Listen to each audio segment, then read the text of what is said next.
Bismillahirrahmanirrahim. Assalamualaikum warahmatullahi wabarakatuh.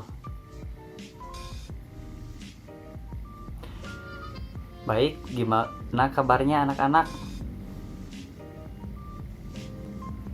Materi pertemuan PPKN kali ini kita akan membahas pentingnya konsep integrasi nasional. Sebelum lanjut ke pembelajaran, alangkah baiknya kita berdoa menurut kepercayaan agamanya masing-masing. Berdoa dalam hati, mulai.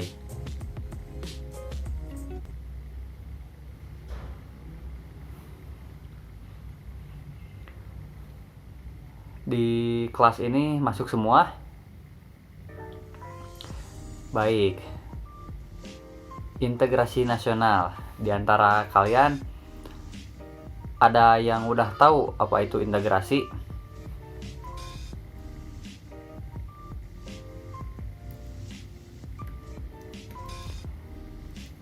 Jika belum tahu, integrasi nasional adalah upaya menyatukan seluruh perbedaan dan membangunnya menjadi satu kesatuan. Bisa kalian tulis, tampilkan di sini.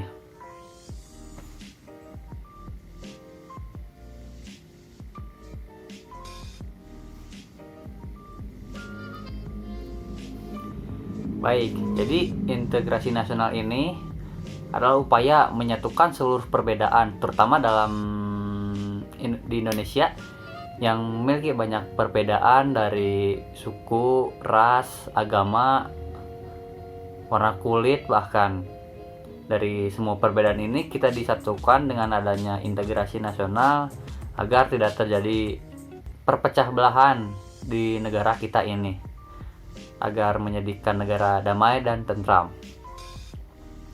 Sudah ditulis? Baik. Integrasi nasional mementingkan kebersamaan antar manusia tanpa membedakan kasta, keyakinan, agama, atau jenis kelamin. Boleh kalian tulis.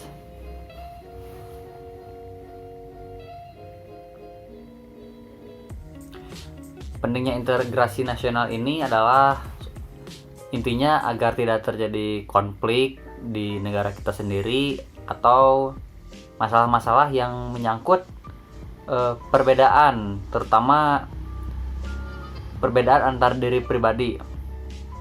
Tiap negara sangat membutuhkan faktor pendorong integrasi nasional untuk menjalin sebuah kesatuan. Bahkan di sini dicantumkan tiap negara, bukan Indonesia saja, yang berarti seluruh dunia memerlukan integrasi nasional untuk menyatukan, entah itu menyatukan rakyatnya, menyatukan para pemerintahannya, atau menyatukan suku dan lain yang memiliki pemikiran perbedaan. Kita bisa lihat masalah yang hangat sekarang ini seperti konflik antar Rusia dan Ukraina, di mana sedang terjadi perang yang mengakibatkan banyak jatuhnya korban jiwa, tidak hanya ratusan bahkan sampai ribuan. Hal ini menjadikan pembelajaran buat setiap negara agar menanamkan konsep integrasi nasional. Seperti Ukraina kan dan Rusia itu bisa dibilang satu rumpun, pulaunya tidak berpisah, hanya saja memiliki perbatasan. Bahkan bahasa mereka sama, mayoritas warna kulit mereka sama, bahkan mungkin sampai agamanya pun banyak yang sama. Nah, disinilah kita belajar pentingnya integrasi nasional, karena peperangan itu merupakan sebuah hal yang tidak baik, memiliki dampak yang sangat besar, bahkan bukan untuk dua negara itu saja, melainkan mungkin negara lain juga akan kena imbasnya.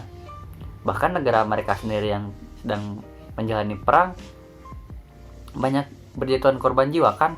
Oleh karena itu mungkin di sana perlu ditanamkan kembali integrasi nasional mereka. Walaupun mereka satu rumpun, tapi mereka memiliki banyak perbedaan yang bahkan sampai terjadi perang. Baik, selanjutnya ada konsep integrasi nasional.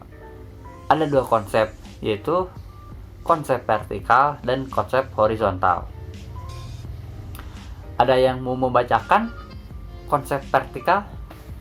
Baik.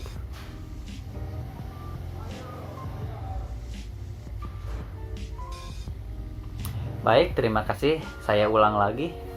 Konsep vertikal melibatkan hubungan orang-orang dengan pemerintahan yang hubungannya saling terintegrasi secara vertikal. Konsep integrasi ini juga mencakup bagaimana pemerintah pusat dan daerah dapat integrasi. Jadi kan pemerintahan itu memiliki susunan dari yang tertinggi sampai yang terendah. Dibutuhkan sebuah integrasi agar komunikasi di antara atas dan bawah itu pemerintahan bisa terjalin dengan baik dan tidak ada miss. Seperti contoh bantuan sosial di belakangan ini untuk pandemi. Banyak bantuan sosial yang dimana pertamanya itu dari pemerintah pusat didistribusikan ke pemerintah daerah, kemudian dibagikan kepada rakyat yang membutuhkan. Seperti itulah sedikit ilustrasi tentang konsep integrasi vertikal. Boleh kalian tulis dulu. Yang selanjutnya ada konsep horizontal. Konsep horizontal mencakup penyatuan bangsa Indonesia yang memiliki tingkat kemajemukan yang relatif tinggi, bagaimana membangun identitas nasional yang sama meskipun kelompok masyarakat, agama, suku, dan identitas berbeda-beda. Mungkin ini lebih ke membahas negara kita sendiri, bagaimana negara kita memiliki identitas. Jika dilihat dari negara kita yang memiliki banyak perbedaan dari suku, ras, agama, budaya, dan itu menjadi sebuah tugas untuk negara kita agar bisa menselaraskan dan menunjukkan kepada dunia bahwa inilah Indonesia memiliki 1000 budaya, 1000 bahasa, dan hidup tetap damai dan rukun. Di sini dijelaskan juga tingkat kemajemukan yang tinggi, di mana banyak perbedaan, bahkan angka yang sangat tinggi. Oleh karena itu mungkin kita harus mempertahankan keseragaman ini agar dunia bisa mencontoh ke Indonesia. Oh iya, Indonesia memiliki 1000 budaya, 1000 bahasa, tapi mereka tetap rukun dan damai. Mungkin kita harapkan menjadi contoh untuk negara lain agar negara lain dapat memikirkan hal tersebut. Baik, boleh kalian tulis konsep integrasi nasional yang horizontal.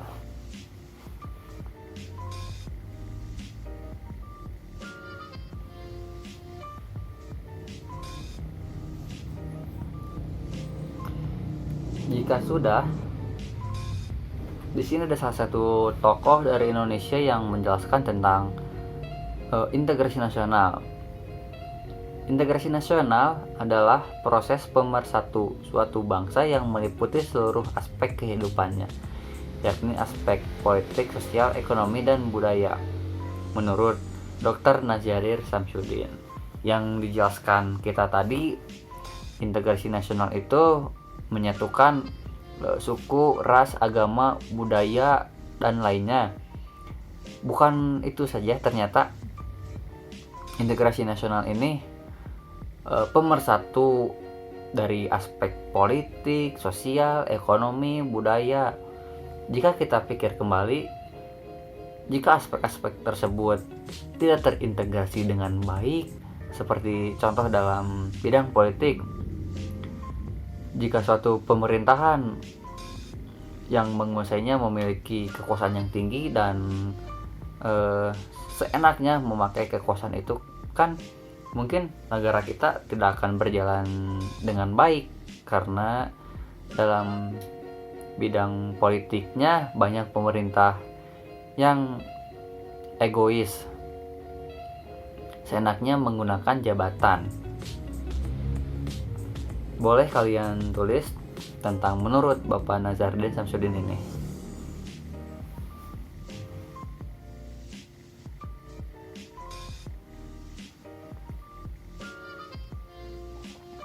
Jika ada yang mau ditanyakan, silahkan. Jika sudah, pada slide selanjutnya ada faktor pendukung integrasi nasional. Boleh kalian sambil tulis juga ya.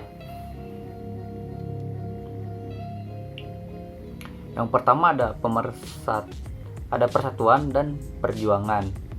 Kita lihat dari masa penjajahan, yang dimana Indonesia melawan penjajah untuk dapat merdeka dan menaklukkan penjajah agar kita berdiri sendiri gitulah. Yang selanjutnya ada rasa cinta tanah air. Ada yang tahu cinta tanah air itu disebut apa? Rasa nasionalisme.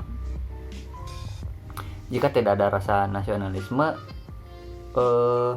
jauh sekali akan terbentuk integrasi nasional. Karena jika kita tidak mencintai tanah air sendiri, mungkin kita tidak akan peduli tentang apa yang di dalamnya itu, di dalam negara kita itu. Kita tidak akan terlalu peduli mau perang, mau konflik, mau perpecahan budaya atau apalah. Oleh karena itu, cinta tanah air salah satu faktor pendukung terjadi integrasi nasional. Yang ketiga, ada menginginkan persatuan. Di sini jelas menginginkan persatuan. Jika kita tidak ingin menginginkan persatuan, maka sudah terbayanglah apa yang terjadi, peperangan di mana-mana, konflik di mana-mana, dan itu akan mengakibatkan dampak yang cukup parah. Dan yang keempat ada bentuk idealisme nasional. Bentuk idealisme nasional ini mencerminkan idealisme negara kita mendukung integrasi nasional. Sebenarnya ada beberapa lagi faktor pendukung integrasi nasional, berhubung yang saya tampilkan cuma 4 bagan. Semoga kalian bisa mengerti dan mungkin bisa mencari referensi lagi dari buku atau dari internet. Boleh kalian tulis. Jika ada pertanyaan tentang integrasi nasional, boleh ditanyakan.